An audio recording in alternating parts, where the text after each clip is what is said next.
Hey, well, alright. So I've just had a look at Vicky. Quite a few things came up, and all seem to be very relevant. Okay.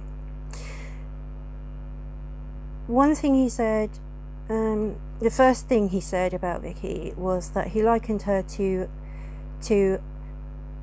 a carrion crow or vulture, feeding on dead flesh,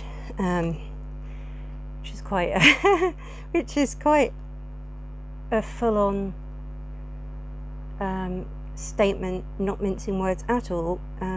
Yeah, that's how he feels about her, how he sees her.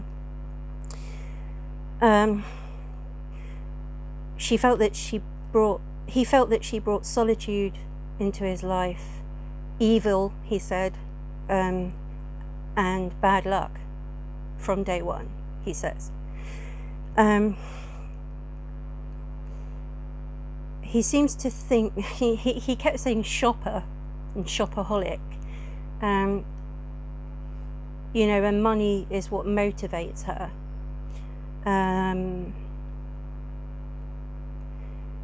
And he's saying something about that's the reason for this. You're the cause of this. And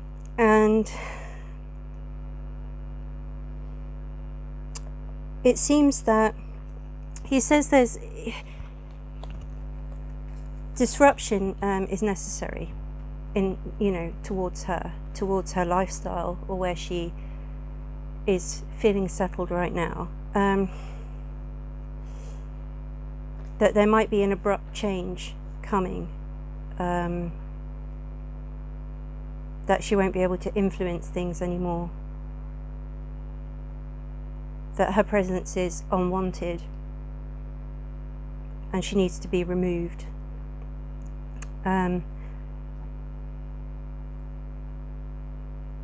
It's interesting, coming after this feeling that there's information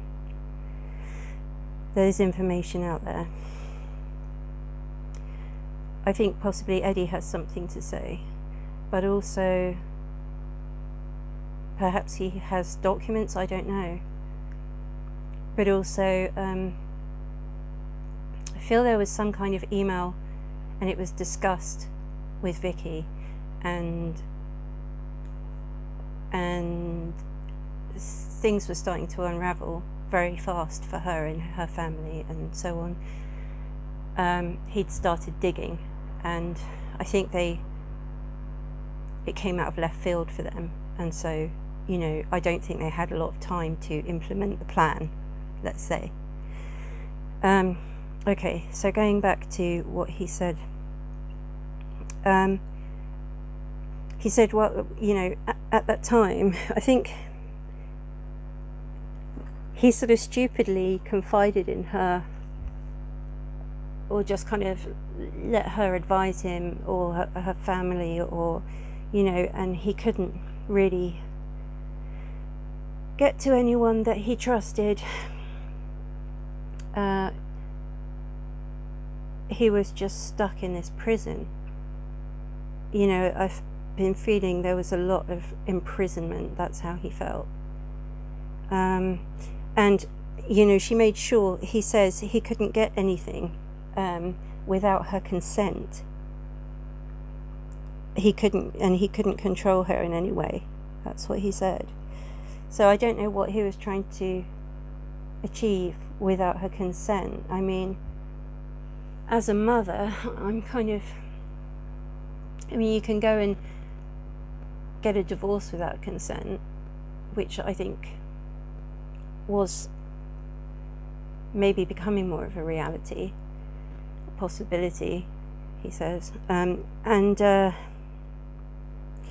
However, I would assume, he didn't say this, but I'm feeling that it might have been a DNA test. He keeps making me feel as if a DNA test is done, then then it kind of puts Vicky into question from the beginning. And hopefully, you know, other people will come out with what they know, because he really needs justice, and, you know, it has to happen. Now is the time, kind of thing. So, you know, I feel Vicky saw him as just a you know, unconditional source of love and support, you know, in a very innocent way. But I feel like she kind of knew that he didn't exactly love her like she wanted him to, and, you know, he wasn't really posing the right way and showing affection publicly enough for the cameras, which were, you know, brought out to take photos while they're doing X, Y, and Z. Nothing's good enough. Nothing's enough, ever. And I think she can't bear the thought that he might love someone else more, or be more open to someone else, or do anything with someone else, like I don't know, let's say order a pastrami sandwich with a friend, but you've never done that with me. You know, it's that level of neurotic, he says. So I'm just trying to relay what he's telling me. You know, essentially she could sense that Chris was harmless, and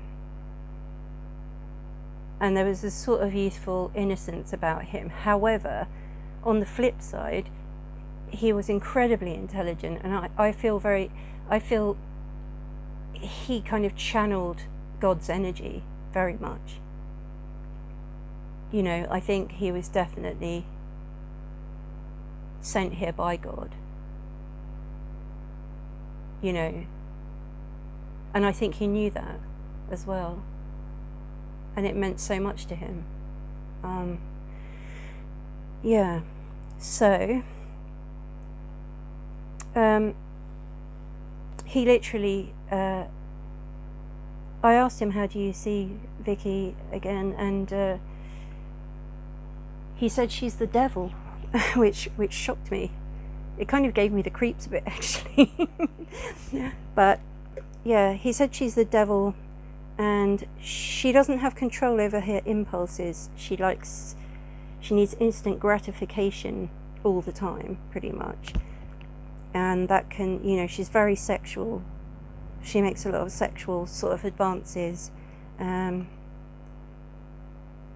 know, that's where she comes from, you know. Kind of, yeah, just being this sort of id, if you know what id is.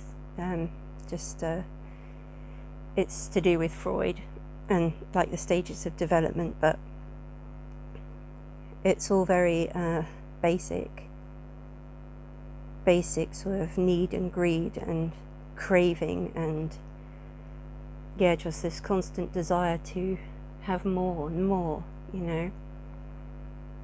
And you know, there's this feeling of it'll never stop until she feels she's got everything, and then she'll want more again. She'll think of something else. Sorry, I've just got to take a sip. Okay. Well,